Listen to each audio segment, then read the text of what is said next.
Hello students, welcome to EPG Pathshala. I am Dr. Mamona Akhtar from School of Pharmacy Education and Research. Here we are going to discuss about the module Quenching of Fluorescence from paper Atomic Spectroscopy. After completing this module, you shall be able to understand what is fluorescence, or the process of fluorescence, what are the factors that affect quenching, process of quenching of fluorescence, the experimental consideration in quenching processes, and the application of quenching to biological systems. So first, I'll briefly run upon fluorescence. Fluorescence is a process of emission of excess of light by molecules after they have absorbed light. Fluorescence is an intermediate phenomena, meaning it diminishes as soon as the incident light is stopped. The property of fluorescence has been used to study various properties of the molecules. We are aware the fluorescence is affected by number of factors which tend to decrease the fluorescence, and the process of decrease in fluorescence is known as quenching. And like other phenomena of fluorescence process, quenching of fluorescence has been used to study chemical and biological phenomena in research. In this module, we'll discuss or will focus on quenching of fluorescence and its application in study of different processes. So coming to quenching of fluorescence. So any process that can lead to reduction in fluorescence intensity is referred as fluorescence quenching. The reasons for fluorescence quenching vary from the molecular to the environmental. It may be due to excited state reaction, may be due to molecular rearrangement, or may be due to collision with other agents. The energy transfer, charge transfer reaction, or photochemistry are one of the reasons for quenching. Quenching can be due to formation of complexes in the ground state of the fluorophore. The fluorescence quenching has been widely studied both as a fundamental phenomenon and as a source of information about biochemical systems. These biochemical applications of quenching are due to the molecular interaction that result in quenching. So now what are fluorescence quenchers? Fluorescence quenchers are substances which quench the fluorescence of a fluorophore.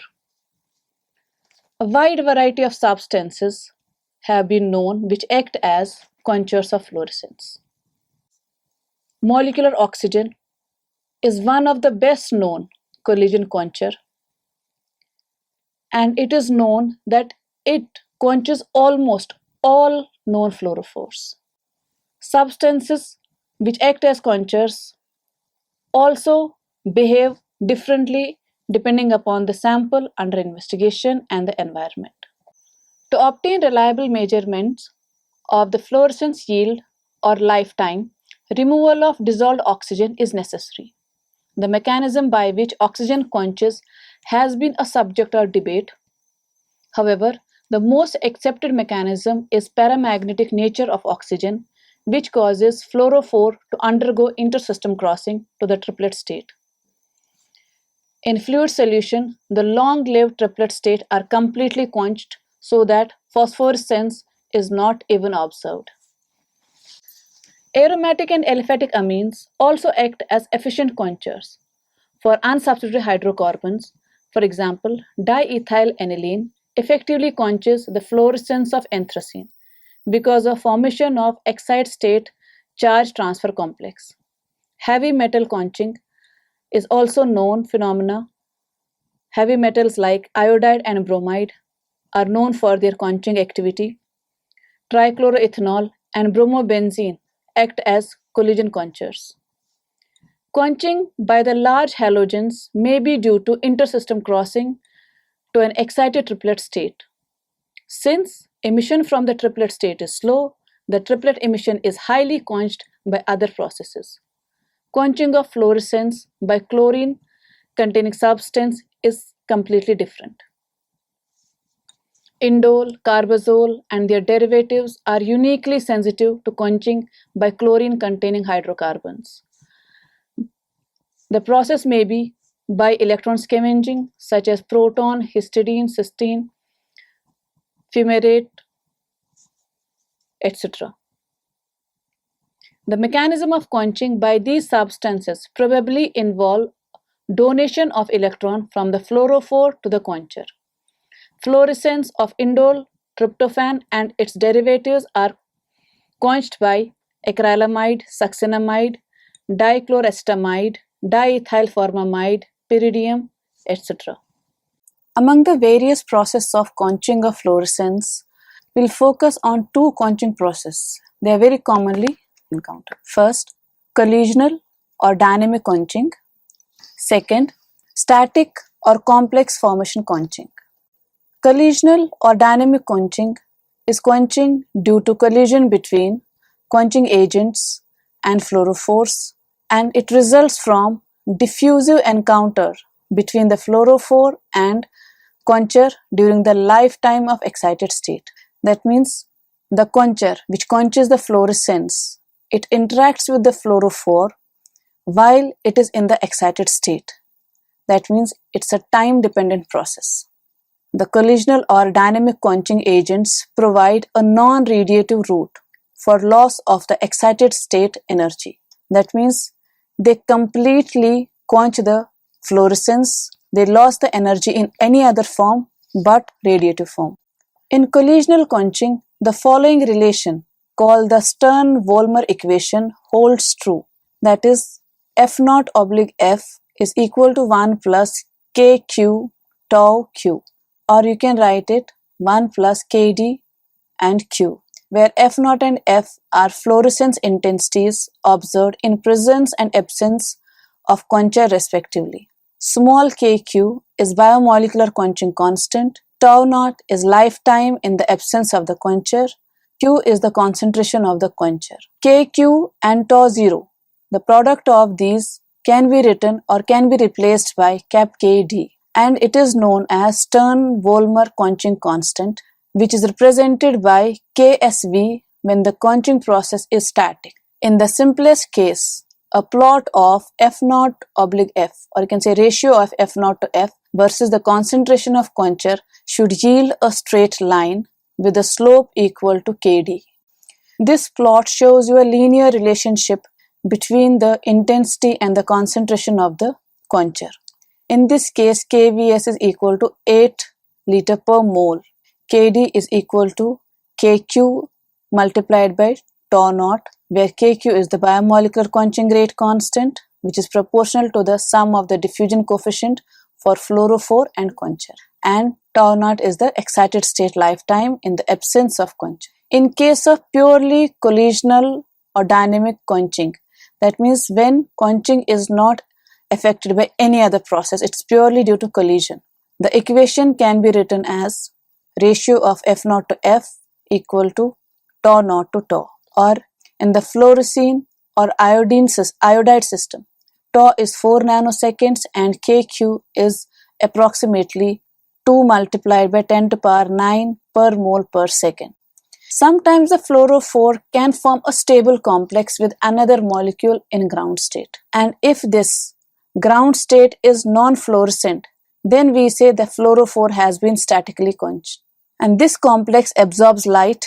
That means the complex of the fluorophore with the quencher, it absorbs light and immediately returns to the ground state, but without emission of a photon.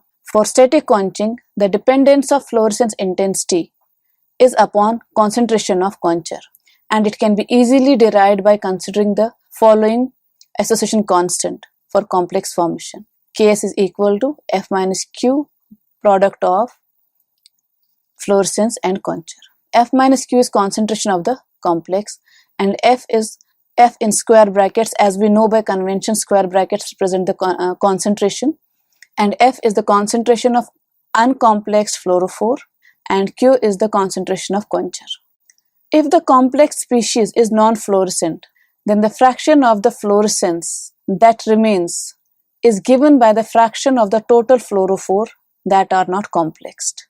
So you can write fluorescence is given by ratio of the complex, which are complexed and uncomplexed fluorophores. We know that total concentration of fluorophore is given by F naught equal to concentration of F plus concentration of the, repeat, we know that the total concentration of fluorophore F naught is given by the sum of concentration of the complex and uncomplex fluorophore. After substituting the value of different functions in above equation, following equation is obtained. The equation obtained shows the dependence of the fluorescence as a function of the quencher concentration.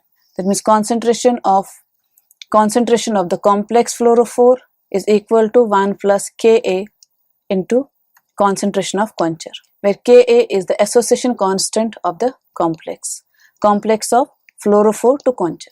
In such cases, the quenching via complex formation was first described by Gregorio Weber. In static quenching, the lifetime of the sample will not be reduced, since those fluorophores which are not complexed are able to emit radiations after excitations and hence will have normal excited state properties.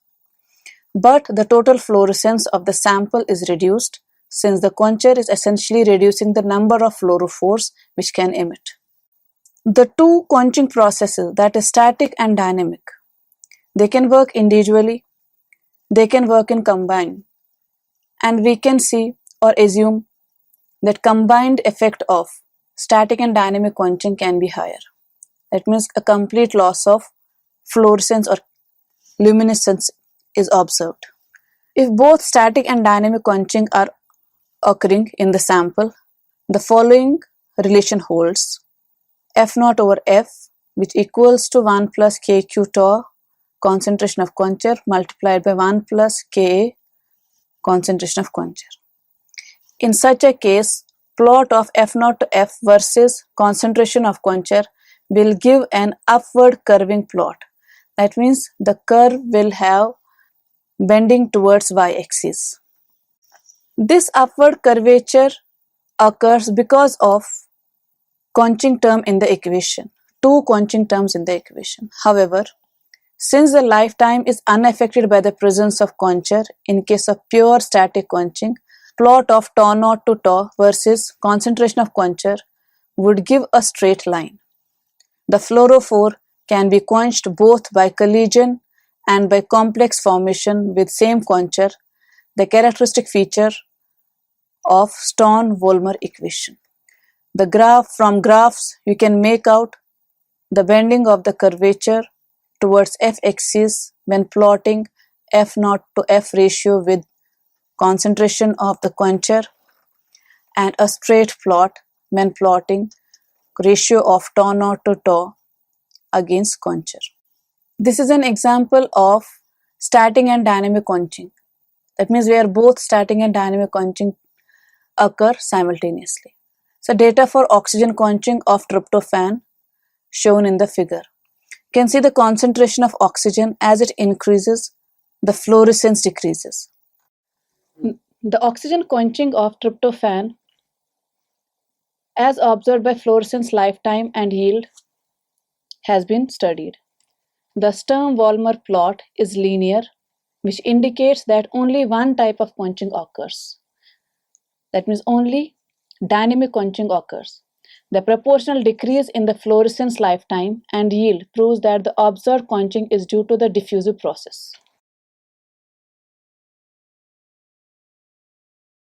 Now we'll discuss about the various factors that affect the quenching of fluorescence of a fluorophore.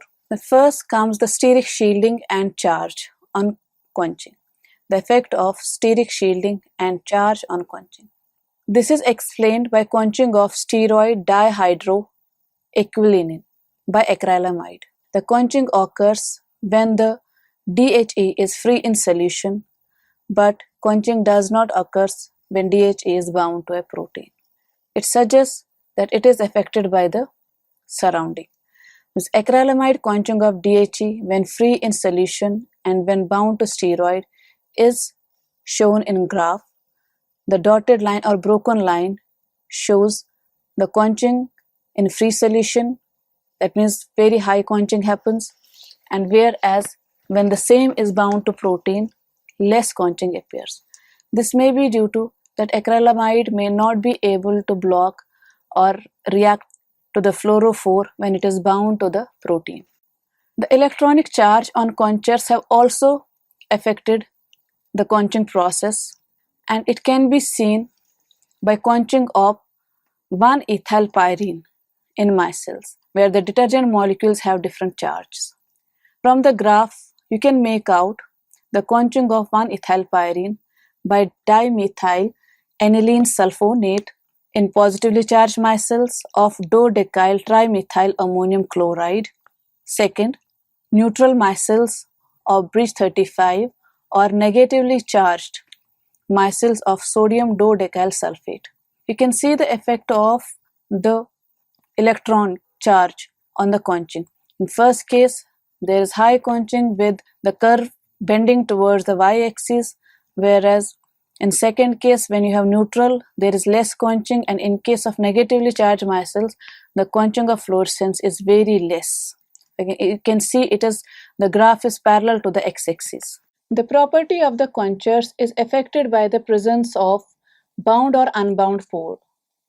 That means whether the probe is bound or unbound in the system. If the probe is bound, the effect of quencher will be different. If it is unbound, the effect of quencher will be different. The most dramatic effect of charge and shielding on quenching have been observed for fluorophores that are bound to DNA. The extent of quenching is decreased by intercalation of probe into the DNA double helix.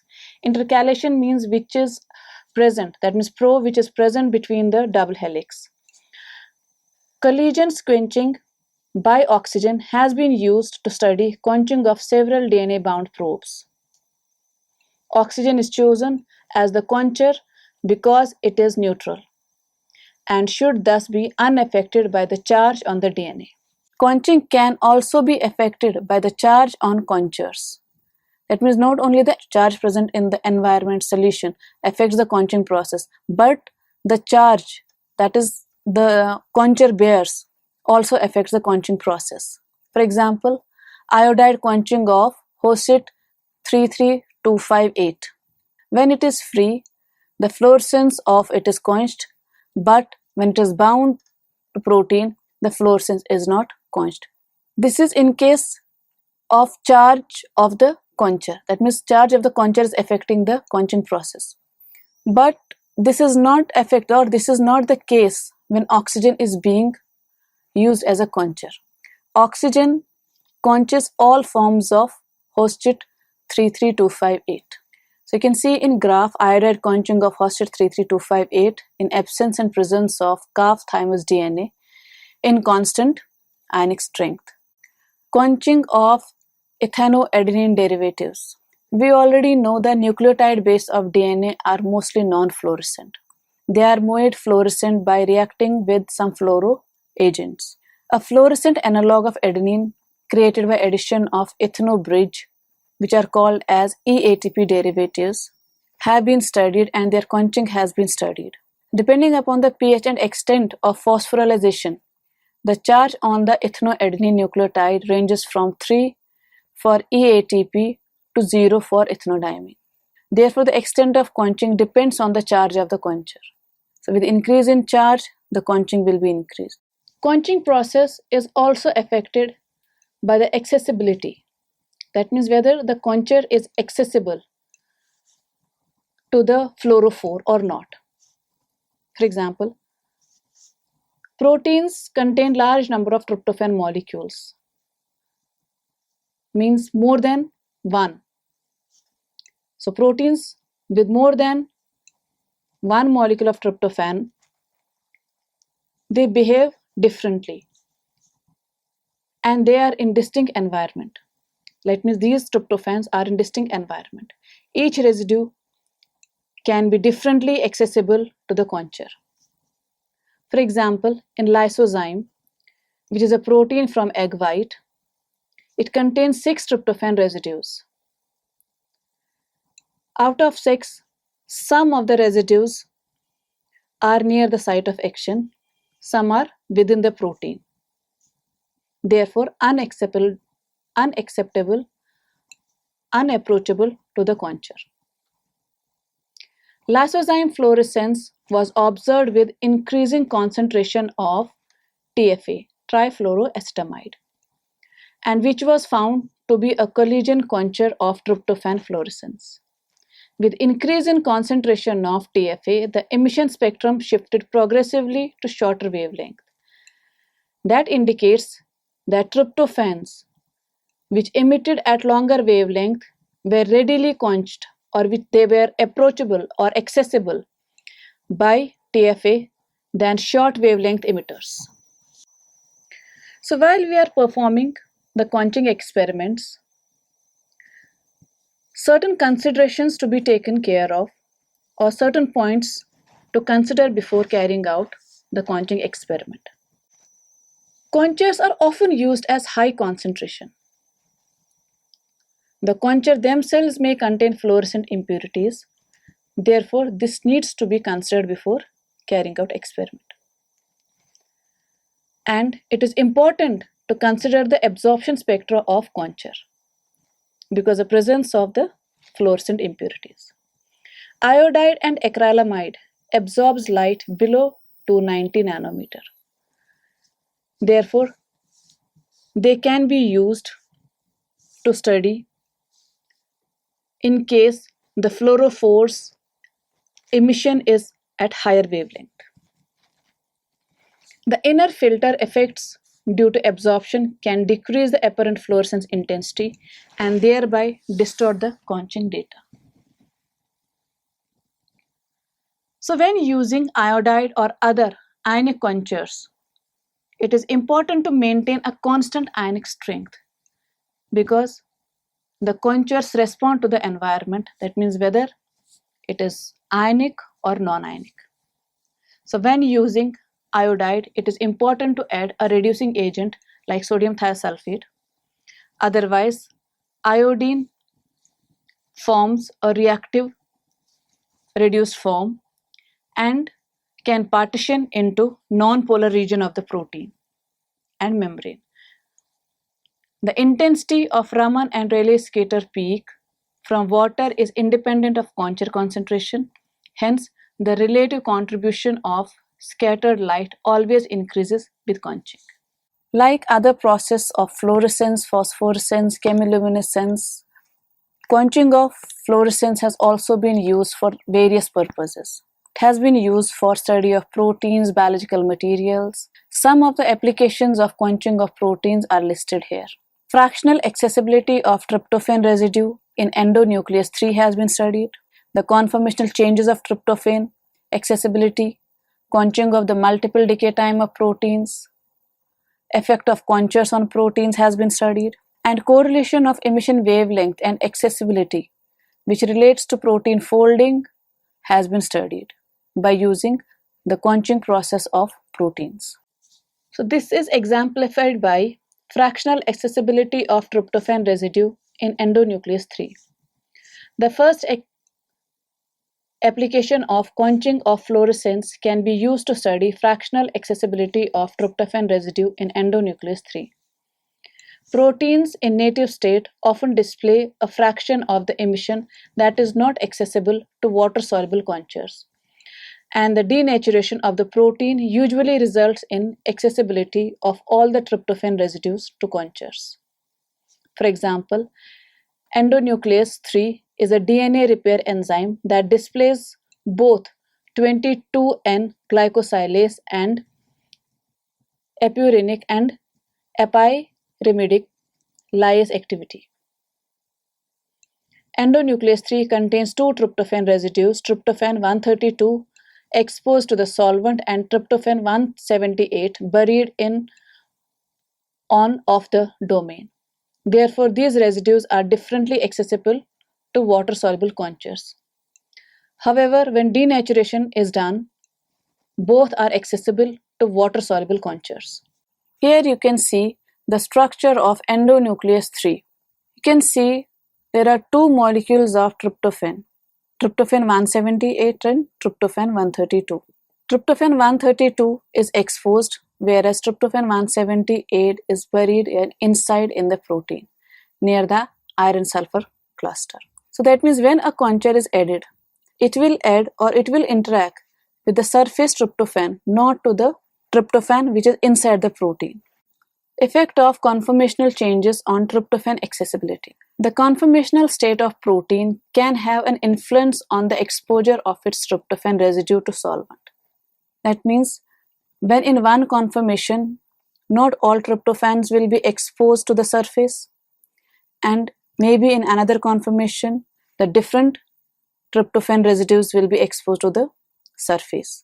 So this is illustrated by the cyclic AMP receptor protein from E. coli. This protein regulates the expression of more than 20 genes in E. coli, and binding of cyclic AMP results in dramatic change in the Sturm-Wohlmers plot, which becomes more linear and even displays more upward curvature.